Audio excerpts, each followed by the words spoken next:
Welcome to my channel, guys. If you're looking for an amazing novel, visit my Patreon page. Your support will help turn this story into an exciting audiobook. Join me on this journey. Chapter 21, A Familiar Face. CG's POV. It has been more than 3 weeks, nearly a month, since I completed my final selection. And it has been a week since my first mission where I encountered a demon none other than Michael fucking Jackson. Speaking of which, he wasn't in his Michael Jackson form when I met him, was he? Thinking about it, I felt scammed and robbed. Why did I have to encounter Zesty Demon King instead of Michael Jackson? My disappointment was immeasurable. On a positive note, it would seem that I was no side character who would die a dog's death just to show how cruel and bad the main villain was. It's been a week and I was still alive and sending demons to hell. Do you guys remember those 2 dudes who died after knocking Muzin's shoulder and the woman whom he tortured by injecting his blood into her until her cells melted? Yeah, I was glad not to be one of them. Anyway, the missions I got afterwards all went extremely well. In fact, I had completed a total of 9 missions in the span of a week. Let that sink in, 9 missions were completed in a single week. For reference, Tanjiro took days to complete 1 mission. On the other hand, I completed more than 1 mission every single day. Truly, it was a feat worthy of a speedrunner. However, the main reason I was able to complete missions so quickly was my eyes. Of course they were my special cheat. Now imagine this, you are a demon slayer and you have a mission that said to investigate a village which had missing people recently. Now you go to this village and strangely enough, you find nothing wrong with it. Then you have to stay there and investigate for days upon days until the demon act up again. Only then could you slay the demon and save the village. I need not go through such things. I went to the village and with the help of my eyes, I could see the marks of demons and their blood demon arts. You usually find blood demon art in such villages as it is only demons with that kind of technique that would stay and terrorize a village. So I was easily able to find these demons and what was going on in the village. I did not need days to investigate. And even if the demon left no mark or used blood demon art, they usually have tunnels underground or a hideout. I was able to find such places with my eyes. Then I would slay the demons, which proved to be quite easy since I was already above lower moon level, I think. No demons have posed a serious threat to me. The only thing that took time was the traveling part and getting new missions. Speaking of which, I had a new Kashgai crow. Raven had proved to be too valuable as a companion to constantly act as a messenger. She sat on top of my head and she became another pair of eyes I had at the back of my head. That and also because I was getting missions too rapidly. Raven could not be bothered to go back and forth like that, so I got a new crow. An actual crow this time. In the end, Raven became a service animal for me, which was funny and fitting since I was deaf. A new mission? A new mission has arrived, the Kashgai crow said while circling above me. I think the higher UPS have realized my true strength and my desire to climb the ranks because missions have been coming at me non-stop. You would think at one point they would decide to give me a break, but nope, they came endlessly. Which honestly put a smile on my face. They said do something you love and you will never work a day in your life. It was true. I was doing just that, so there was no mental exhaustion for me. Where to? I asked the crow above. You need to slay the demon living in Mount Terumi? The demon has been hunting humans who walked through the mountain, but he is very adept in hiding, so this will require some tracking, the crow said. Complete the mission as quickly as possible and I will return. Caw, the crow flew away. Well, shit. It's a mission that requires tracking down a demon. I hated these kinds of missions since it took a little longer than going to a village and killing the demon living there. I was adept at tracking as well with the help of my eyes and the experience I had in Mount Fushikazan, but it still took longer time than I would have liked. But the Demon Slayer Corp seemed to realize how well I performed in these kinds of missions to others, so they have been giving me similar missions these days. Whatever, I will make do with it. How many demons would this make? Counting Yahaba and Susumaru, it will be my 15th demon. 35 demons more to go before I become Hashira. Oh, I can see it happening in less than a month. How exciting. Raven, do you know the way? I asked and I received 1 short tap, 2 long taps and the final 3 short taps on my head. Yes, indeed she knows the way to Mount Terumi. Lead the way, I said and disappeared under the bright sun of midday. I aimed to reach there by night and quickly slay the demon. If it haunts humans going through the mountain, it should attack me as well. Or at least get close enough for me to chase after him. Let's go. CG's POV. Mount Terumi. Oi, I called out. Not to bother you, but that is my demon you are killing, I said. My usually plain voice was displeased this time. Did I really travel all the way here just for someone else to steal my kill? I thought I wouldn't experience such things after coming to this world since League of Legends has not even been created yet. But here he was, an old man who was so short you would mistake him for a child. He had a prosthetic leg made of wood in his right leg. The prosthetic was a little longer than it should be, which hints that the old man wanted to look taller than he actually was. He had white hair and he was balding, but I would agree that he had a gorgeous mustache. All in all, I wouldn't say he was ugly, but he was definitely funny looking. AHH. A demon slayer, the old man said and took a huge breath that released streaks of yellow lightning. Would you mind giving me a hand? I have a hard time reaching his neck. He asked me while holding out a small Nikrin blade. It was a wakizahi. In front of him was a demon, who was likely my target considering where I was. The demon was a tall demon with a thin frame as if he had not eaten in years. His bones protrude out of his sickly body in a horrific way. Like every other demon, He was ugly. But what really caught my attention instead was the old man. I think I know him. I racked my brain while the old man and the demon engaged in another fight. The old man was winning but he was too short to reach the neck of the demon, which was pretty funny. He only had one leg which kind of prevented him from leaping and there were no trees around to use as a foothold. When the old man took a deep breath and lighting came alive around him, the memory finally popped into my mind. Right, it was him. The master of Zenitsu. What was his name again? Jigoro Kawahima. Image. Chapter 22, New Sensei. CG's POV. Jigoro Kawahima. I totally read that off his Haori because there was no way I could have remembered the name of such a vague side character for that long. Young man.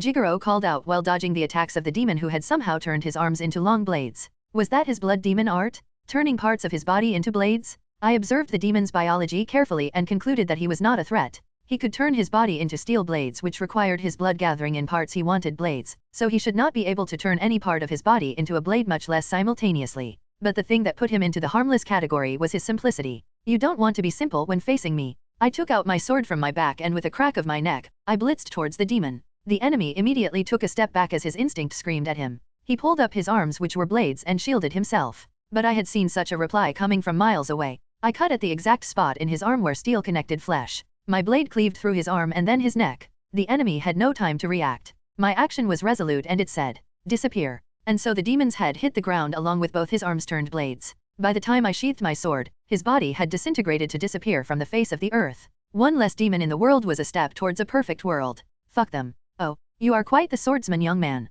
Jigoro said, I totally misjudged you, ha ha ha ha. The same goes for you, old man. You might be tiny but you sure can fight. I commented plainly, which made the small jab I made more effective. He visibly reeled back. He might be small but the old man could really fight. Even if I had not intervened, he would have slayed the demon one way or another. I would expect nothing less from the former Thunder Hashira. Tiny? I will have you know I used to be average height when I was young. It's just that old age has shrunk me, he said in defiance. My eyes see through all lies. Not only that, I could construct how his body would look like in its prime by observing its current state. He was at most 2 inches taller when he was young. Right. Why do I get the feeling you don't believe me? He said. I do, sir. Really? Of course. You do then, ha ha ha ha, he said with a laugh and twirled his long mustache. What's your name, kid? He asked me while he strapped his short sword back to his belt. CG Shigen. I said. CG Shigen, what exactly does it mean? Seer of Turth? Ruler of Will. Jigoro analyzed the meaning behind my name, but there was no exact meaning. My name could mean many things in kanji. I'm not sure what my parents intended as they died before I can ask them what my name means.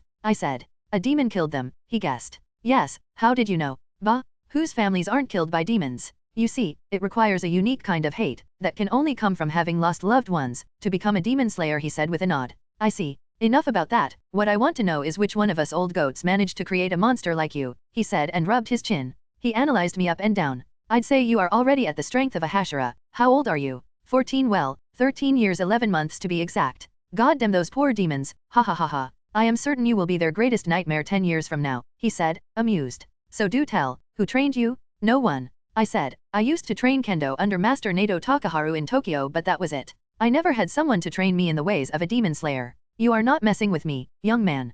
Positive. Well, that puts you in a completely different league again, he said thoughtfully, and also disprove my speculation that you are as strong as a Hashira. Without a breathing style, you will never cross that threshold. I wisely decided not to mention how I learned and copied flame breathing successfully in the span of a week. After a long silence, the old man suddenly revealed a wide smile on his face. My eyes also detect greed under his harmless smile. He wanted to have me all for himself, like a jeweler, a smith who finds a diamond in the mud, ready to be polished. Tell you what, kid, my name is Jigoro Kawahima. A former Hashira, also known as the Lightning Pillar or the Roaring Hashira, he said with no small amount of pride in his tone. And if you want, I will be more than happy to become your trainer and pass down the secret art of thunder breathing to you, he said and grinned at me. So, what do you say? He asked. I would love to. I replied. It was a no-brainer. In my opinion, thunder breathing was one of the strongest breathing styles even in the context of the 5 original breathing styles. Not only that, I had already mastered flame breathing, so thunder breathing seemed like the next step since, you know, fire and lightning always have similar affinities in fiction, like in the Avatar.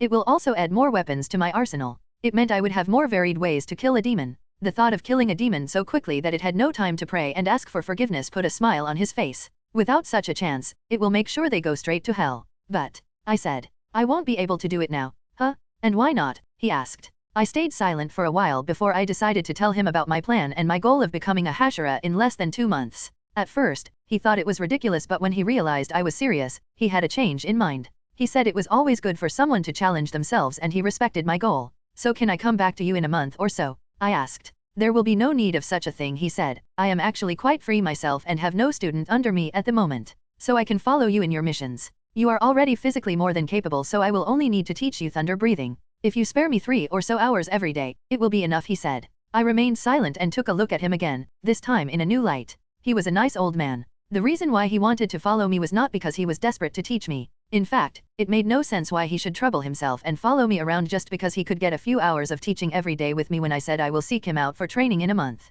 The real reason was that he wanted to make sure I lived. The goal I had was a reckless one, even though Jigoro decided to respect it. To go on multiple missions consecutively without allowing myself time to rest or grow just for the sake of reaching a higher rank quickly was not a very wise choice without knowing the whole context. It screamed of the reckless, burning passion of youth. And Jigoro wanted to make sure I lived by accompanying me. He could help me in fights or advise me against my actions if he realized that I was putting myself in too much danger. In the end, he wanted the new generation to be safe, especially someone with talents like mine. Are you sure, Gramps? Can you even keep up with me? I said and glanced at his prosthetic leg. Nonsense, I was the fastest Hashira and would leave you to dust even today, he waved his hand. Well then, I said and bowed. Thank you, I will be in your care. Same to you, Jigoro said with a smile. Something feels wrong. Bowing was a sign of respect because you basically put your head lower than the person you are bowing to. It was a sign of humility. But Jigoro was too short that my head was still higher than his even when I bowed. So I lay face down on the ground. Stop insulting me, brat. Chapter 23, Thunder Breathing. CG's POV. Thunder breathing was fast. Fighting was like a conversation, where me and my opponent exchanged words in the language of the body. With my eyes, I was able to perceive and most of the time, predict the movement/words of my opponents. Movement has patterns, actions tell the past and the future. But all of these went down the drain when I went against a thunder breather for the first time. I was caught completely off guard due to the sheer speed at which Jigoro moved. It was like arguing with a rapper. I could see his future, I could predict him and I know how to reply as well, but my body was too slow to react. In the end, I find myself dead every single time. You saw me, Jigoro said from behind me, but I did not know because my eyes were fixated on the residual lighting, which was the aftermath of his attack. Eventually, I turned towards him with wide eyes and an open mouth. That was way too fast, I said. If he was still that fast now, I could only imagine how much faster he would be in his prime. It was a humbling experience, to know that there were people other than Musen who could pose such a great threat to me. I was sure that if he attacked me from behind, my head would roll off with ease. I would have no time to react. Stop acting surprised like I was the one who just did an impossible feat,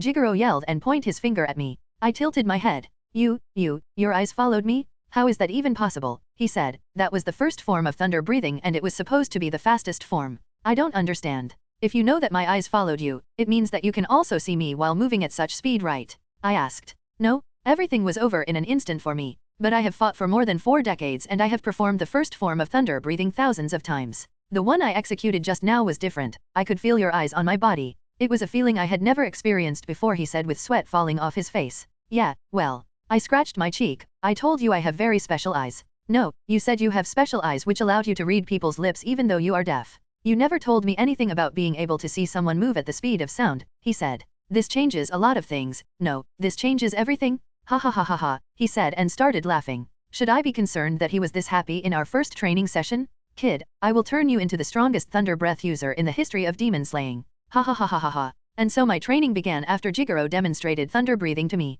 // 2 weeks later. Perfect movement. It was the ability I gained after many years of constant training. It allows me to move my body perfectly, engaging only the necessary muscle group in my movement to conserve energy. Couples with motor skills so incredible that each move I made was with extreme precision. This skill allows me to change my movement midway like someone changing the meaning of a sentence even after already saying the first words of the sentence. Even though I had no superhuman strength like Chiome or Mitsurai, I was able to accomplish feats of strength equal to them by having perfect control of my body and the force it generated. But thunder breathing was kind of opposite to that. You have to use every fiber of muscle in your leg to explode out in an instant. Utilize all your strength in one moment. That was the concept Jigoro gave me. To be completely honest, that was a stupid way to fight. It was also the major downside of thunder breathing. I could not stress enough how much injury that could cause. Even if you were not injured, your body would fatigue extremely quickly and you will find yourself unable to fight for long. In a battle of attrition, thunder breathing was the worst while water breathing was the best. That's what Jigoro told me. Honestly, the more I learned about water breathing, the more I wondered if I should have started out with water breathing. It seemed to match my style perfectly. Instead, I seemed to start from breathing styles completely opposite to my nature. Fire breathing and thunder breathing. It was fine though.